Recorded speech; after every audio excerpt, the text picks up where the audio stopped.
Look, the joke's completely on us because the Anaheim Ducks just matched the biggest offer sheet in NHL history. 5 years, $90 million, $18 million a year for Carlsson, highest paid player in the NHL now. And everybody's calling this a huge decision by the Anaheim Ducks. I want to tell you something. There was never actually a choice. The moment the Philadelphia Flyers signed Leo Carlsson to that offer sheet on July 3rd, the Ducks had no decision to make. Not really. Everything since then has been theater, and we've all been falling for it. Let me tell you why. Start with Pat Verbeek actually said after matching, quote, "It was always our intention to match any offer sheet.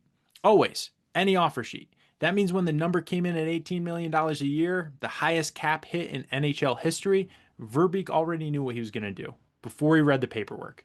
Then look at what Ducks ownership said. Henry and Susan, quote, an easy decision.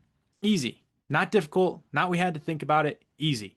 Reporters spent a week speculating about what Anaheim was going to do.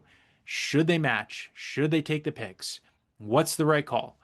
Verbeek and the family, the ownership family, knew the answer the whole time. They were just basically running out the clock on us. Now, here's why they had no choice. Leo Carlsson is the number two overall pick from 2023. 29 goals, 67 points in 70 games. He's 21 years old. Huge reason Anaheim just made the playoffs for the first time in 7 years. You know what happens if the Ducks let him walk? 4 first round picks. That's nothing, right? And that some first round picks don't convert at all. So you could hit on all four of those picks and still not have a top line center. Meanwhile, you just handed the franchise cornerstone to another team for the next 5 years. That's not a rebuild.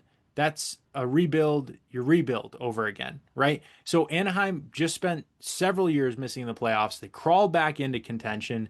Trading away their best young player would have set them back again. Verbeek can't do that. Nobody could do that. Then consider the market. The Kaprizov extension kicks in this season at 17 million a year. Carlson at 18 is only a million more, and the salary cap keeps rising. It's projected to go past, I think, 113 million by 2028. So in 3 years, 18 million for a franchise center is probably going to look somewhat normal. The Flyers didn't just make an offer, they were setting the market, right? That's what happened when they did that. So once the market was set, matching isn't really the reckless move. Not matching is more the reckless move, especially in the position the Ducks were in. But here's what nobody's talking about. If Anaheim doesn't match Carlson, they don't just lose Carlson. They send a message to every other young player on their roster, right? Minchikov, who signed for 7.2 million. I mean, there's promising young Ducks watching to see how the team is going to treat this, right? If Anaheim declines that offer sheet, they get the message, we won't pay you ever. You know what happens next? Every young Duck is starting to think about trade, right? The rebuild starts to crater and die. The franchise craters. Verbeek can't afford that, not with a fan base that's starting to believe again. So here's the truth.